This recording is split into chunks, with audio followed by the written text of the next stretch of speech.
Olá, aqui é o Douglas do Convepa e hoje o meu convidado é o Dr. Carlos Brunner. Carlos, muito obrigado pela sua participação aqui. É uma satisfação aqui poder colaborar com você. Vou falar para os nossos colegas veterinários.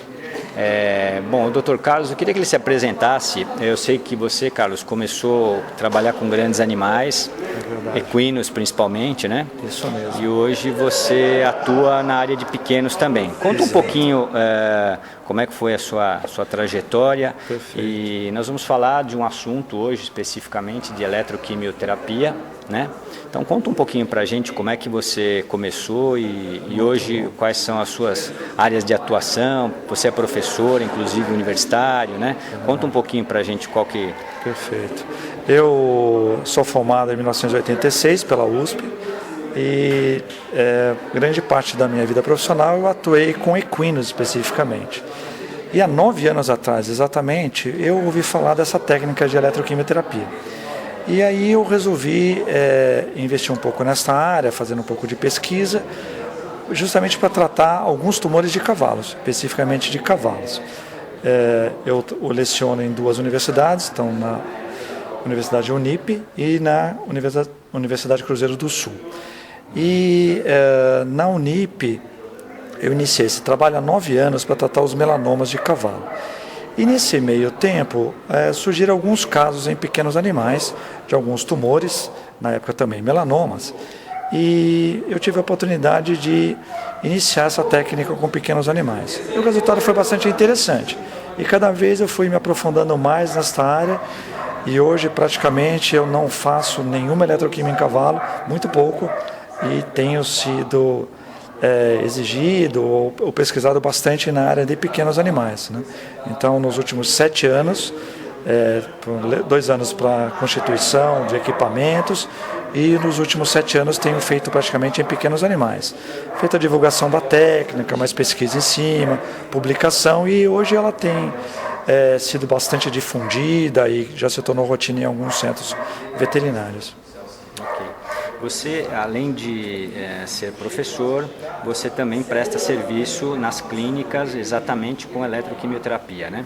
É verdade. Eu trabalho bastante próximo dos oncologistas. É uma área que tem crescido muito grande dentro da medicina veterinária, principalmente de pequenos animais, e tem sido um recurso terapêutico a mais para o clínico ou o cirurgião oncologista.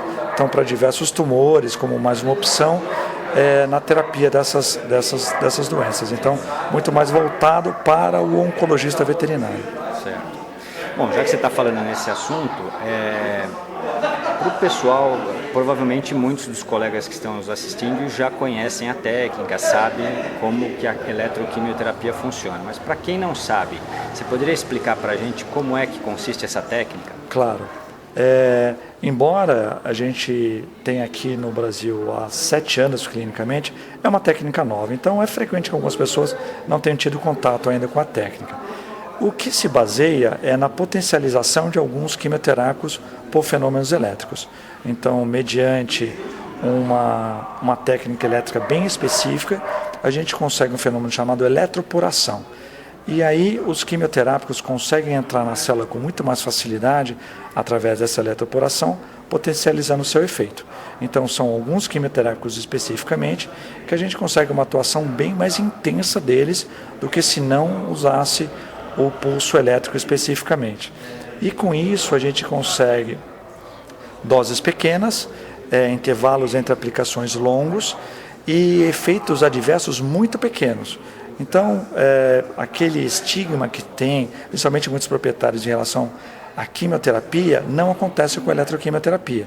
Então, o efeito é bastante localizado, especificamente no tumor, e a gente consegue benefícios interessantes em relação a isso. Porque muitas vezes os pacientes são senis, são nefropatas, e a gente acaba tendo limitação em relação à quimioterapia convencional para tratar esses pacientes. E com a eletroquimioterapia, essas restrições são mínimas, porque o seu efeito é bem localizado e aí não afeta o rim, mesmo animais cardiopatas.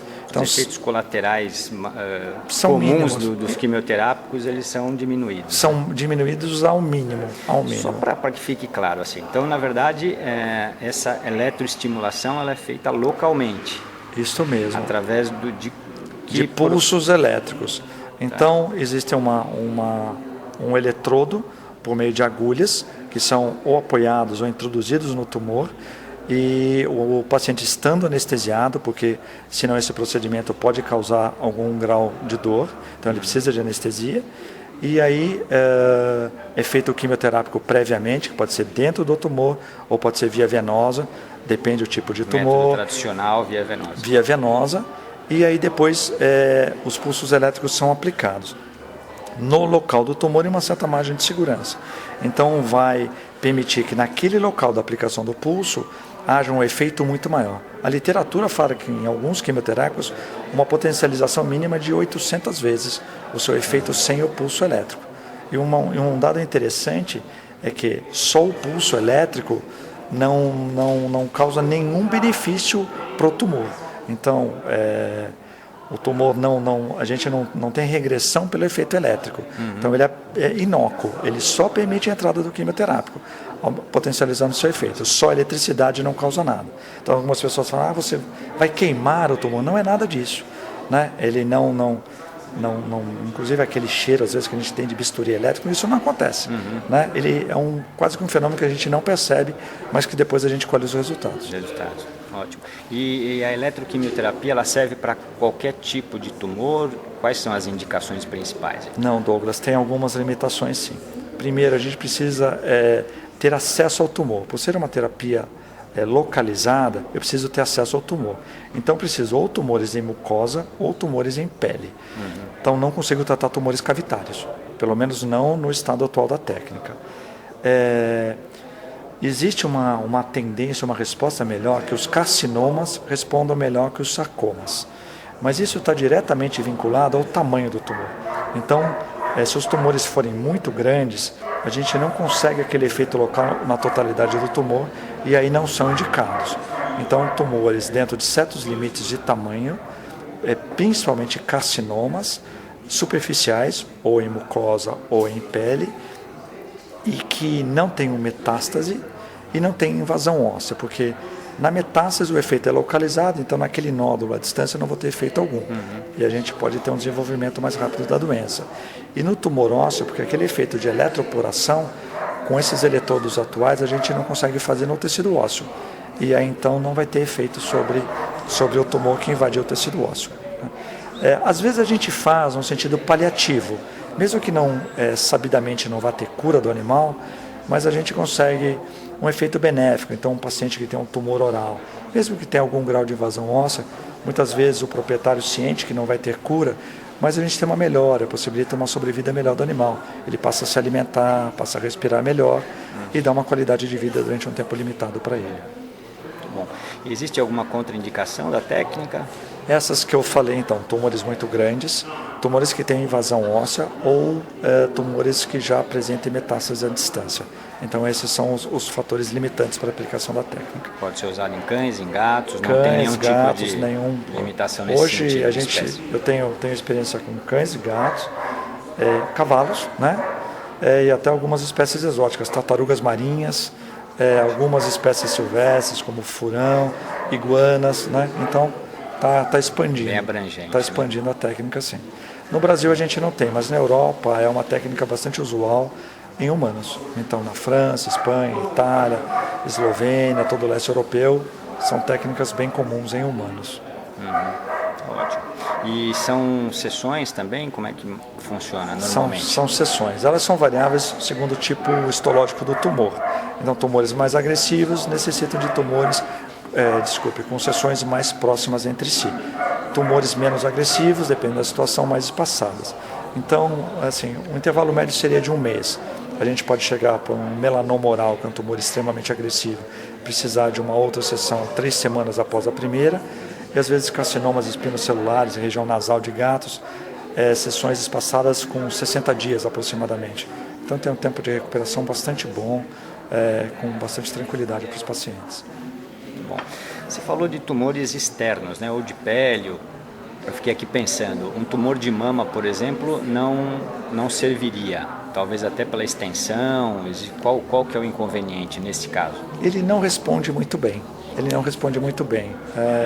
Os padrões tumorais, às vezes próximos, por exemplo, o carcinoma, assim, os carcinomas respondem melhores que os sarcomas, mas alguns carcinomas respondem melhores que outros.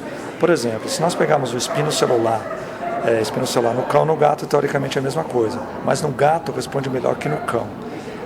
Carcinomas da região perianal, então carcinomas de células hepatoides e carcinomas de células do saco anal, os carcinomas de células hepatoides respondem muito melhor do que do saco anal. Então, existem variações entre o padrão histológico. E o carcinoma mamário não responde bem. Então, ele não tem uma resposta efetiva. Existe alguma coisa interessante de efeito em relação ao carcinoma inflamatório decorrente do carcinoma mamário. Mas o carcinoma mamário em si, a cirurgia ainda tem muito mais benefício do que a eletroquimioterapia.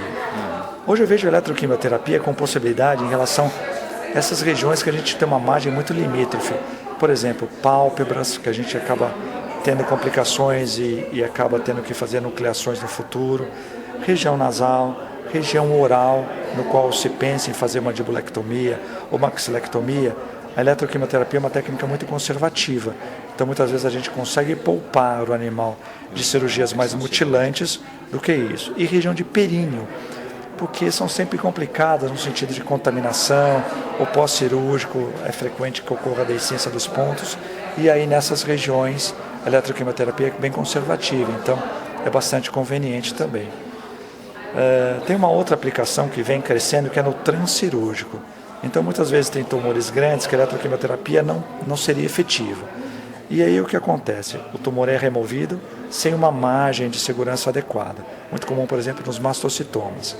E aí depois, no leito, na ferida cirúrgica, é aplicada a eletroquimioterapia e depois feita a sutura normalmente. Então, para essa cirurgia, faz a eletroquimioterapia sobre a ferida cirúrgica e depois faz a síntese normal do tecido. A recuperação é plena, não há deiscência de pontos, não há nada disso. Então a gente ganha margem cirúrgica de uma maneira bastante interessante. Então, por exemplo, em membros que talvez o ideal fosse amputação e às vezes não é desejada pelo proprietário, a gente consegue fazer a preservação do membro fazendo nesse sentido transcirúrgico. Remove, sem a margem ideal que seria a amputação, faz a aplicação no transcirúrgico e depois então faz a sutura normal, preservando o membro. Muito bem. Só para finalizar então, Carlos, assim, os resultados, de modo geral, você poderia dizer para a gente como é que são os resultados? Né? Os resultados, Douglas, são bastante interessantes dependendo da indicação. Então, eu costumo falar que às vezes ser uma técnica nova, existe a indicação assim, eu não tenho mais nada para fazer, eu vou fazer eletroquimioterapia. Não dá, né? Não é uma panaceia, desculpe, que serve para qualquer coisa. Então há necessidade de ter indicação adequada. Então a gente precisa saber o estadiamento daquele tumor. Então tem que fazer histopatológico, tem que fazer uma citologia, tem que fazer exames adequados para fazer o adequado estadiamento do tumor. Feito isso, aquela situação que eu lhe falei, carcinomas têm respostas melhores que sarcomas. Então nos carcinomas de maneira geral a resposta é muito boa. Eu diria que em algumas situações chega a ser a terapia de eleição. Por exemplo, o carcinoma espinocelular de gatos, em região nasal, pré-pleural, auricular, é uma terapia extremamente eficaz. Na região perianal também extremamente interessante, com resultados muitas vezes com regressão completa do tumor. Então nós temos isso. Em tumores orais também, a indicação é bastante forte, porque a gente consegue uma melhora adequada da vida do animal com preservação das estruturas. Então sem mandibulectomia ou sem maxilectomia. Então o resultado é bastante interessante, muitas vezes com cura, dependendo do estadiamento e do padrão histológico do tumor. Tá ótimo. Bom, o Dr. Carlos, ele presta esse tipo de serviço nos consultórios, nas clínicas. Perfeito. Por favor. Temos um contato fácil aqui em São Paulo, que é o EVET, é um centro de especialidades, no qual eu faço consultas e atendimento lá. Presto serviços aos grandes hospitais veterinários aqui em São Paulo. E tem um site que é eletroquimioterapia.com.br, tem algumas fotos, algumas coisas interessantes e é um meio de contato também. Ótimo, nós vamos deixar aqui embaixo, vocês vão poder acessar e entrar em contato com o Dr. Carlos aí. Dr. Carlos Brunner, mais uma vez, muito obrigado pela sua participação. Muito obrigado, Douglas, é um prazer poder colaborar com vocês. Obrigado pela oportunidade. Tá ótimo. E se você gostou desse vídeo, deixe o seu joinha, compartilhe, deixe seus comentários, que é muito importante para mim. Muito obrigado e a gente se vê então no próximo vídeo. Até lá!